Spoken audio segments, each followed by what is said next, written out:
Hello बच्चों, कैसे हैं।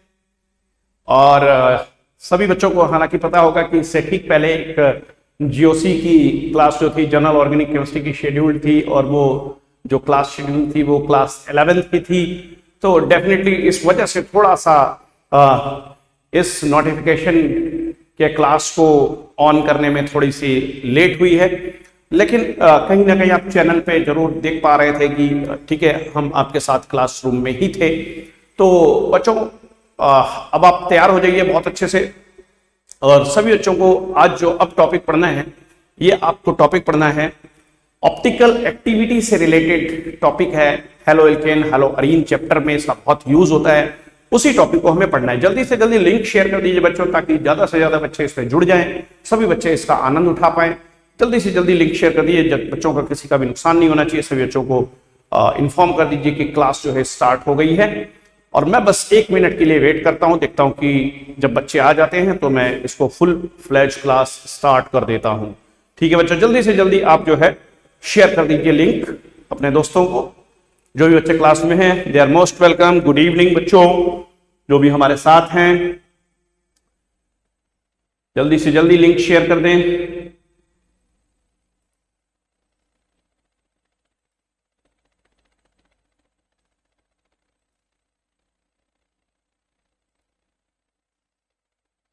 बहुत अच्छे।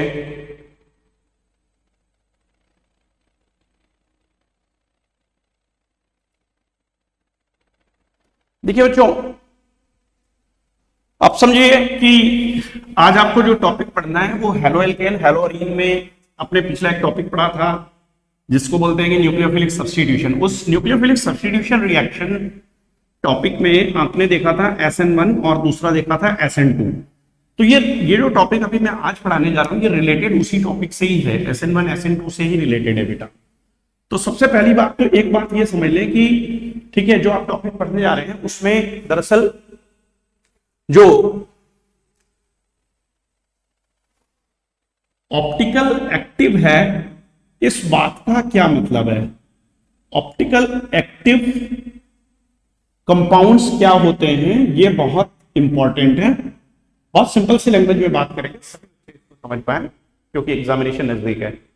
देखिए, बहुत ज्यादा डिटेल में नहीं जाएंगे इस क्लास में, बहुत डिटेल में नहीं जाना है हमें, बहुत सिंपली बात करनी है। ऑप्टिकल एक्टिव कंपाउंड वो होते हैं, ठीक है, आप लिख सकते हैं the compounds which rotate the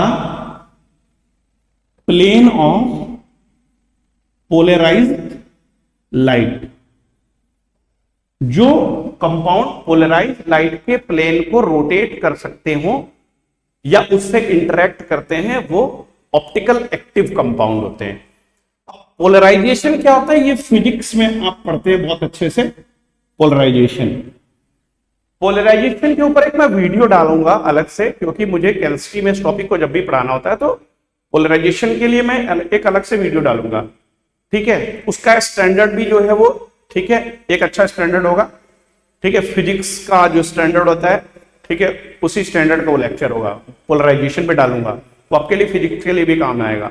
ठीक है, तो पोलराइजेशन पे अलग से डालूंगा वीडियो। लेकिन अभी आप पोलराइज लाइट को समझ लीजिए कि पोलराइज लाइट वो लाइट होती है जिसमें जो इलेक्ट्रिक एंड मैग्नेटिक फील्ड होते हैं, लाइट के चलने की डायरेक्शन के केवल एक सिंगल परपेंडिकुलर प्लेन में ही वाइब्रेट करते हैं। जनरली जो ऑर्डिनरी लाइट हमारी होती है, जैसे अभी मैं जिस लाइट में हूं यहां पे मौजूद, ठीक है, बहुत सारी ट्यूबलाइट्स यहाँ पे रहती हैं और वाइस वर्सा, ठीक है, बहुत सारी लाइट्स यूज होते हैं। तो ये जो लाइट यूज हो रही है, ये वास्तविकता में ऑर्डिनरी लाइट है, ये प्लेन पोलराइज लाइट नहीं है। ठीक है, तो जो सिंपल लाइट होती है, ऑर्डिनरी लाइट, उसमें इलेक्ट्रिक एंड मैग्नेटिक फील्ड के कंपोनेंट लाइट के चलने की जो डायरेक्शन होती है, यानी डायरेक्शन ऑफ प्रोपेगेशन, उसके सभी पॉसिबल परपेंडिकुलर प्लेन में वाइब्रेट करते हैं। मतलब ऐसे, यहां पे ये ऑर्डिनरी लाइट है, ये ऑर्डिनरी लाइट है, ये ऑर्डिनरी लाइट जो है ना, ये आपकी तरफ आ रही है, मतलब ऐसे, it is coming towards you, ये आपकी तरफ आ रही है। ठीक है, इसको ऐसे देखेंगे, अगर मान लेते हैं कि बोर्ड के प्लेन में देखना तो ऐसे समझेंगे, बोर्ड के प्लेन में देखना तो ऐसे समझेंगे। ठीक है क्या, इस तरीके से। तो ये सिंपल लाइट है, ऐसे सिंपल लाइट, ठीक है। इसका जो परपेंडिकुलर प्लेन है लाइट के चलने का, ठीक है, उसके परपेंडिकुलर प्लेन इनफाइनाइट पॉसिबल है, और हर एक परपेंडिकुलर प्लेन में इलेक्ट्रिक एंड मैग्नेटिक फील्ड के कंपोनेंट वाइब्रेट कर रहे हैं। लेकिन जैसे इसको एक पोलराइजर में से पास कराते हैं, जैसे ये पोलराइजर में से पास होती है, तो इसमें जो कंपोनेंट है कोई एक कंपोनेंट बचता है, मतलब एक प्लेन में ही वाइब्रेशन होता है इलेक्ट्रिक मैग्नेटिक फील्ड कंपोनेंट। अब सभी पॉसिबल परपेंडिकुलर प्लेन में वाइब्रेशन नहीं होते हैं, तो इस तरीके की लाइट को, जिसको कि ऐसे भी शो कर सकते हैं कि जब ये पास होगी किसी पोलराइजर में से, ये किसी पोलराइजर में से पास होगी, तो फिर यहां पे इस तरीके से आप शो कर दोगे, चाहे ऐसे शो कर दो चाहे कैसे भी, सिर्फ एक परपेंडिकुलर प्लेन दिखाना है। इसी को बोलते हैं प्लेन पोलराइज्ड लाइट, इसको बोलते हैं प्लेन पोलराइज्ड लाइट, ठीक है। बस इतनी बात अभी समझ लीजिए। अब ये जो प्लेन पोलराइज्ड लाइट है, ठीक है, इसका जो, ठीक है, नेचर है वो क्या है कि इसमें इलेक्ट्रिक मैग्नेटिक फील्ड के कंपोनेंट सिर्फ एक परपेंडिकुलर प्लेन में है, ठीक है, यानी एनर्जी सिर्फ और सिर्फ एक परपेंडिकुलर प्लेन में, सभी प्लेन्स में नहीं है एनर्जी, क्योंकि वो वास्तविकता में इलेक्ट्रोमैग्नेटिक वेव है, एनर्जी ही तो है। तो अब क्या होगा कि जब ये पास कराएंगे किसी केमिकल कंपाउंड में से ये लाइट, इस लाइट को सिंपली अगर हम पास कराते हैं, मान लेते हैं एक टेस्ट ट्यूब है,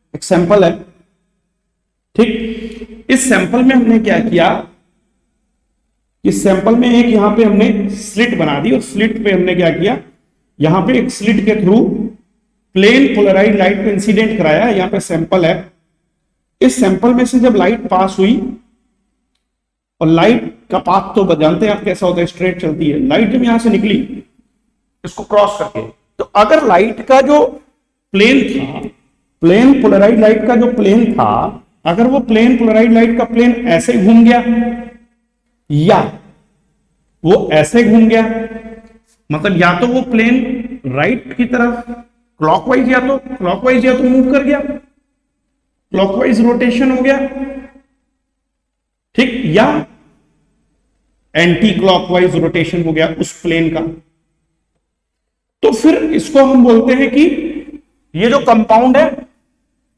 कंपाउंड है वो ऑप्टिकल एक्टिव है, वो ऑप्टिकल एक्टिव कंपाउंड है।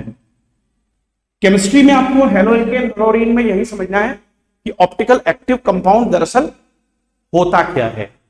तो ऑप्टिकल एक्टिव कंपाउंड होता है जो प्लेन पोलराइज्ड लाइट के प्लेन को रोटेट कर दे, उसको घुमा दे, ठीक है, क्लियर है। प्लेन पोलराइज्ड लाइट के प्लेन को जब कोई भी कंपाउंड घुमा देता है, रोटेट कर देता है क्लॉकवाइज या एंटी क्लॉकवाइज, तो उसको बोलते हैं वो optical compound active, optical active है। इस तरीके के रोटेशन को, क्लॉकवाइज रोटेशन को बोलते हैं डेक्स्ट्रो रोटेशन, ठीक, डेक्स्ट्रो रोटेशन हो गया बच्चा, ठीक। और यहां पे जो एंगल ऑफ रोटेशन लेना है वो पॉजिटिव आपको लेना है, एंगल ऑफ रोटेशन पॉजिटिव लेना, ध्यान देना है। जबकि एंटी क्लॉकवाइज को बोलते हैं, ठीक है, उसको क्या बोलते हैं, लीवो रोटेशन बोलते हैं। क्या बोलते हैं, लीवो रोटेशन बोलते हैं। तो लीवो रोटेशन हो गया या डेक्स्ट्रो रोटेशन हो गया। जब समझना है कि मान लेते हैं कि ये कोई कंपाउंड है वो डेक्स्ट्रो रोटेशन करता है, तो कंपाउंड जो है स्मॉल डी फॉर्म में रहेगा, या उसको हम बोल सकते हैं कि पॉजिटिव फॉर्म, प्लस फॉर्म, ठीक, प्लस फॉर्म।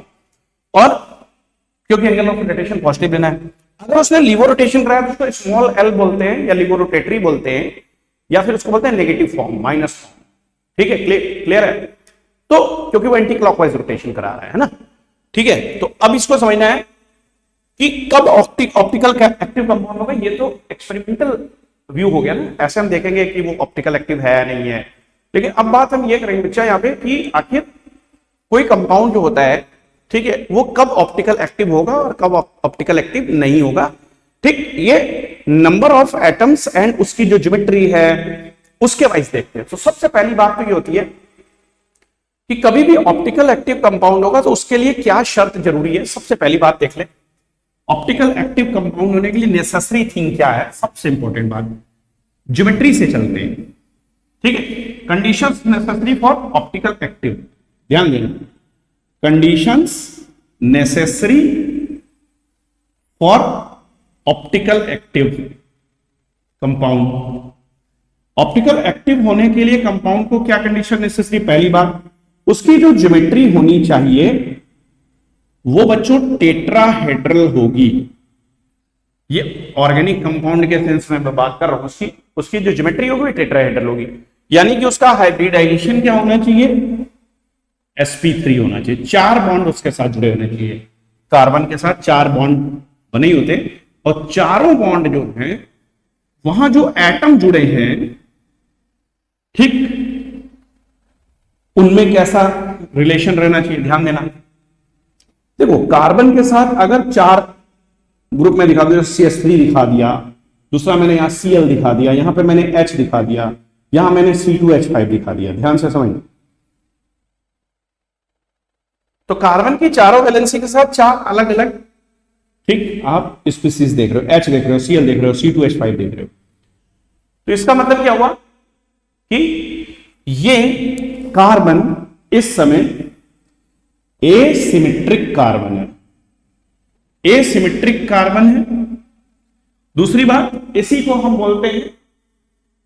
बोलते हैं ये कायरल है, ये कायरल कार्बन है बच्चा, यानी यहां पर कायरेलिटी है, कायरेलिटी है यहां कायरेलिटी। तो कायरल कार्बन किसको बोलते हैं? What do you mean bye कायरेलिटी? समझना है कायरेलिटी क्या है, कायरल कार्बन क्या होता है, ये समझना है।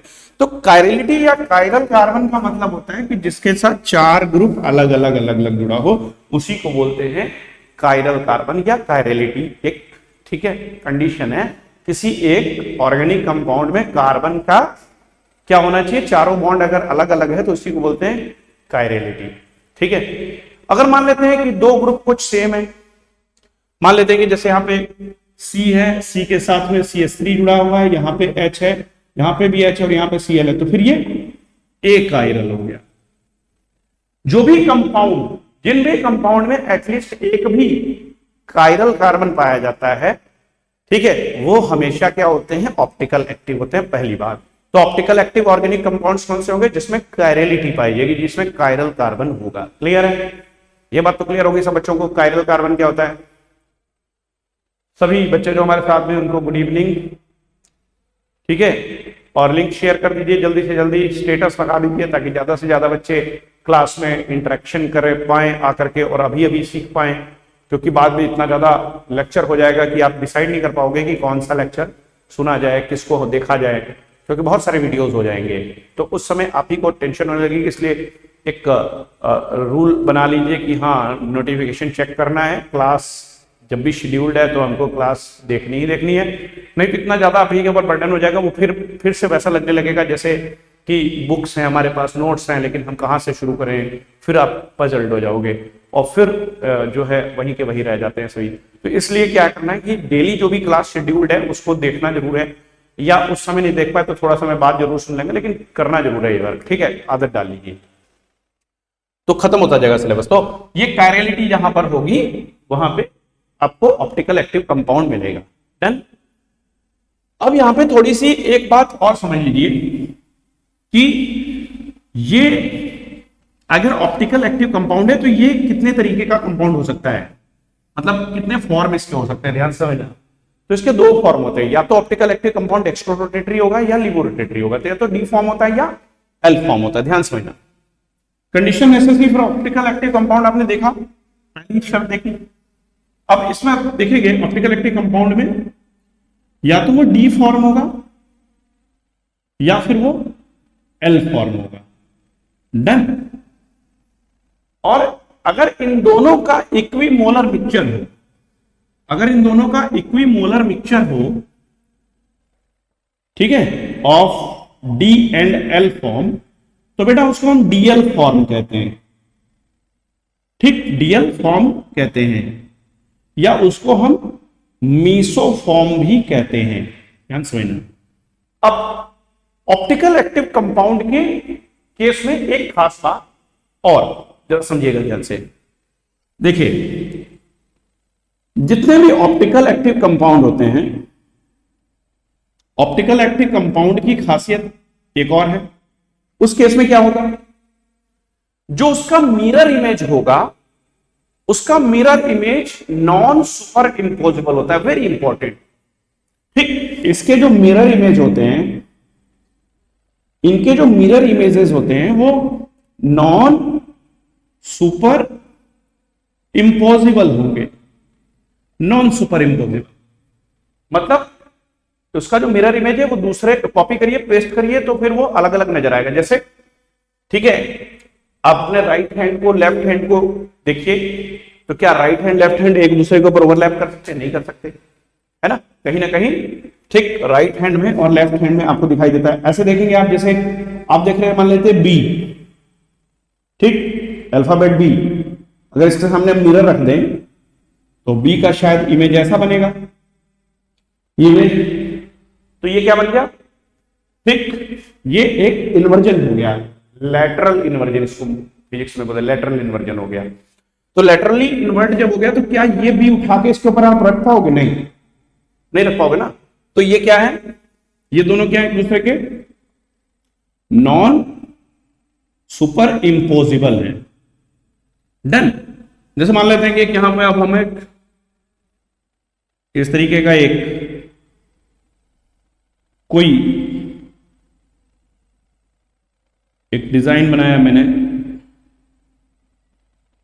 एक ऐसे ग्लास का डिजाइन किया है, ठीक है। अब इसका जो मिरर इमेज होगा, इसका मिरर इमेज बिल्कुल इसी के तरीके से होगा, बिल्कुल इसी के तरीके से होगा, इसमें कोई अंतर नहीं आने वाला। ये दोनों आपस में सुपर इम्पोजिबल है। डन ना। इसी तरीके से अगर आप देखोगे तो ए और ए सुपर इम्पोजिबल है। तो जो जो सुपर इम्पोजिबल मिरर इमेज होंगे वो कभी भी ऑप्टिकल एक्टिव नहीं होंगे। क्लियर है? तो ध्यान रखना कि ऑप्टिकल एक्टिव क्या होते हैं, जिसमें सुपर इम्पोजिशन होता हो, मतलब सुपर इम्पोजिशन ना होता हो, मतलब non super impossible mirror images जो होते हैं वो ऑप्टिकल एक्टिव कंपाउंड होते हैं। ठीक है, ये खास बात है। Non super impossible mirror image को एनएंशियोमर्स कहते हैं। ध्यान देना, इनको बोलते हैं एनएंशियोमर्स। एनएंशियोमर्स कहते हैं इन्हें, ध्यान समझना, इनको एनएंशियोमर्स कहते हैं। Non super impossible mirror images are known as enantiomers. Very important, ये क्वेश्चन बहुत पूछा जाता है, एनएंशियोमर क्या होता है। तो एनएंशियोमर किसको कहते हैं? Non super impossible mirror images को बोलते हैं बच्चा। क्लियर है? What do you mean by enantiomers? Answer है the non super impossible mirror images are known as enantiomers. अब बात करते हैं हम जरा, इनवर्जन क्या होता है, रिटेंशन क्या होता है और रेसेमाइजेशन क्या होता है। ठीक, ये समझते हैं। क्लियर है? ध्यान देना बच्चा। सबसे पहले आप देखेंगे इनवर्जन किसको कहेंगे और इनवर्जन क्या होता है, समझिएगा। जैसे आप ऑप्टिकल एक्टिव कंपाउंड में तो बात समझ गए। सबसे पहली बात इनवर्जन, रिटेंशन, या देखिए इनवर्जन क्या होगा। सबसे पहली बात इनवर्जन क्या होता है, what do you mean bye inversion? Inversion का पूरा नाम है ऑप्टिकल इनवर्जन। ऑप्टिकल इनवर्जन मतलब, ऑप्टिकल इन्वर्जन का मतलब जब कोई, ऑप्टिकल इन्वर्जन का मतलब कि जब कोई कंपाउंड डेक्स्ट्रो रोटेटरी से लीवो बन जाए। ठीक, जैसे कोई डेक्स्ट्रो रोटेटरी है, डी फॉर्म है कोई कंपाउंड, वो एल फॉर्म में कन्वर्ट हो जाए, या कोई एल फॉर्म कंपाउंड है तो उससे वो डी फॉर्म बन जाए। ठीक है, तो इसी को बोलते हैं ऑप्टिकल इन्वर्जन हो जाना। किसी कंपाउंड का डी फॉर्म से एल फॉर्म में कन्वर्ट हो जाना या एल फॉर्म से डी फॉर्म में कन्वर्ट हो जाना, ठीक है, उसका ऑप्टिकल इन्वर्जन कहलाता है। बस इतना ही याद रखिए, the conversion of a compound from one form to another with respect to optical rotation. Simple सी भाषा में, the conversion of an optical active compound from one form to another। Bracket में लिख सकते हैं D2L और L2D। देन इसी को ऑप्टिकल इन्वर्जन कहते हैं। अब ऑप्टिकल इन्वर्जन कैसे होता है, ध्यान समझना, ध्यान समझना। जैसे मान लेते हैं C के साथ में यहाँ पे A जुड़ा है, B जुड़ा है, C जुड़ा है और X जुड़ा है। अब मान लेते हैं कि यहां से X माइनस हो रहा है और एक न्यूक्लियोफाइल यहां पे आके जुड़ रहा है, प्लस न्यूक्लियोफाइल, क्योंकि आप न्यूक्लियोफिलिक सब्स्टिट्यूशन पढ़ रहे हो। मान लेते हैं कि न्यूक्लियोफाइल एक अटैक कर रहा है और यहां से X निकल रहा है, मतलब X निकल रहा है और एक न्यूक्लियोफाइल अटैक कर रहा है। अब न्यूक्लियोफाइल ने अटैक क्या किया, अपोजिट साइड से किया, मान लेते हैं, और X दूसरी साइड से निकल गया। तो इस केस में आपने देखा था ना, SN2 रिएक्शन में आपने देखा था, SN2 रिएक्शन में आपने देखा था क्या होता है, यहां पे एक ट्रांजिशन स्टेट आई जिसमें A, B, C एक तरफ ये पार्शियल नेगेटिव चार्ज के साथ में X, एक तरफ पार्शियल नेगेटिव चार्ज के साथ में Nu माइनस हमने दिखा दिया। तो ये जो ट्रांजिशन स्टेट आई थी ये हाईली अनस्टेबल थी। अब इसमें क्या है, जो लीविंग ग्रुप है, लीविंग ग्रुप जो है और जो अटैकिंग न्यूक्लियोफाइल है, ठीक है, अटैकिंग न्यूक्लियोफाइल और जो लीविंग ग्रुप है, इनका जो स्पेस में पोजीशन है, स्पेटियल अरेंजमेंट जो है वो बिल्कुल वर्टिकली अपोजिट है, वर्टिकली अपोजिट है, बिल्कुल वर्टिकली एक दूसरे के अपोजिट है। इसका मतलब जब प्रोडक्ट बनेगा बच्चा, तो प्रोडक्ट में कुछ इस तरीके से प्रोडक्ट बन जाएगा। तो अगर ये हमारा फॉर्म मान लेते हैं कि D फॉर्म था, तो फिर ये L फॉर्म हो जाएगा, और अगर ये L फॉर्म था तो वो क्या हो जाएगा, D फॉर्म हो जाएगा बेटा। अब याद करिए, ये SN2 मैकेनिज्म जब भी होगा तो SN2 मैकेनिज्म में हमेशा ऑप्टिकल इन्वर्जन होता है। SN2 मैकेनिज्म से जब जब रिएक्शन होगी तो केवल और केवल ऑप्टिकल इन्वर्जन होगा, याद रखना है, ठीक। ऑप्टिकल इन्वर्जन मतलब during SN2 reaction when the attacking nucleophile attacks from opposite side as compared to leaving group, the nature of optical active compound gets changed. It is called optical inversion. ये optical inversion है। हमेशा कब होगा, SN2 में ये हमेशा होगा, always SN2 में हमेशा ऑप्टिकल इन्वर्जन होगा। अब बात आती है SN2 में ऑप्टिकल इन्वर्जन होगा तो क्या SN1 में भी हो सकता है? आंसर है SN1 में भी पॉसिबल है। SN1 में आपने देखा था, SN1 के केस में क्या था, जब टूट करके कार्बोकेटायन बन गया, ठीक। SN1 के केस में आपने देखा था, SN1 के केस में क्या हो रहा था, SN1 के केस में आपने देखा था इस तरीके से, ये मान लेते हैं A है, ये B है, ये C है और ये X है। मान लेते हैं SN1 मैकेनिज्म हो रहा है। तो SN1 मैकेनिज्म में यही तो हो रहा था कि पहले ये X टूट जा रहा था और इसके बाद ये C के साथ में A, B और ये C, अब ये बन गया था, ठीक। इस तरीके से ये ट्रायंगुलर प्लैनर प्लेन में ABC थे और ये एम्प्टी जहां पे ऑर्बिटल था, एम्प्टी पी ऑर्बिटल। अब न्यूक्लियोफाइल फ्री है, अब न्यूक्लियोफाइल अटैकिंग न्यूक्लियोफाइल फ्री है, Nu माइनस फ्री है, चाहे इधर से अटैक करे चाहे इधर से करे, डन। तो जहां से लीविंग ग्रुप निकला अगर वहीं पे जाकर जुड़ेगा तो रिटेंशन हो गया, जैसा था वैसा ही प्रोडक्ट भी बन गया। तो इसका मतलब क्या हुआ कि अगर ये वाला वर्क हुआ, जैसे मान लेते कि जहां पे था, ठीक, इसको ऐसे दिखा देते हैं, जहां पे X जुड़ा हुआ था, अगर ऐसा हुआ बच्चा, अगर ये काम हुआ कि जहां पे था X वहीं पे हमने न्यूक्लियोफाइल को जुड़ा, मान लेते हैं यहाँ पे न्यूक्लियोफाइल है, एक न्यूक्लियोफाइल यहाँ पे हम लिख देते हैं कि Nu माइनस था, अटैक कर रहा था, यहाँ पे भी Nu माइनस दिखा देते हैं, Nu माइनस अगर अटैक कर रहा था और अब ये वहीं पे जाके जुड़ा जहां पे लिविंग ग्रुप जहां से निकल रहा था, तो फिर ये क्या देगा, C के साथ A, B, C और यहां पे आ जाएगा क्या, Nu। तो अब ये क्या किया ना, रिटेन कर लिया, रिटेंशन हो गया, रिटेंट, ठीक, रिटेंट हो गया, ये रिटेंशन हो गया, मतलब ये प्रोसेस रिटेंशन हो गई, रिटेंशन यानी रिटेन कर लिया, रिटेन है ना, रिटेंशन हो गया, डन। रिटेंशन आपको SN1 में मिल सकता है। लेकिन दूसरी बात, मान लेते हैं कि अब न्यूक्लियोफाइल ने अपोजिट साइड से, जैसे यहां पे दिखा रहे हैं, अटैक कर दिया, तो इस केस में क्या होगा, इन्वर्जन होगा। इन्वर्जन होगा इस केस में, अपोजिट साइड से अटैक करता मान लेते हैं। तो यहां पे क्या होगा, ए सी बी और एन यू अपोजिट साइड से आगे जुड़ गया। तो अब ये क्या हो गया, this is called optically inverted. ये इन्वर्टेड हो गया। इन्वर्टेड मतलब यहां इन्वर्जन हुआ, ये ऑप्टिकल इन्वर्जन है, ये रिटेंशन है।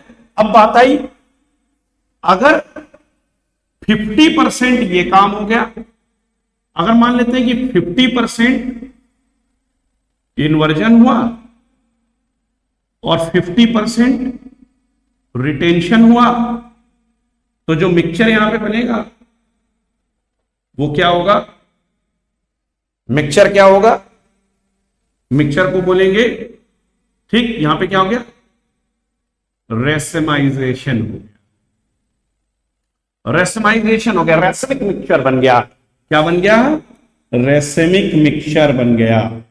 तो equimolar mixture of D and L form is called racemic mixture या डीएल फॉर्म कहलाता है।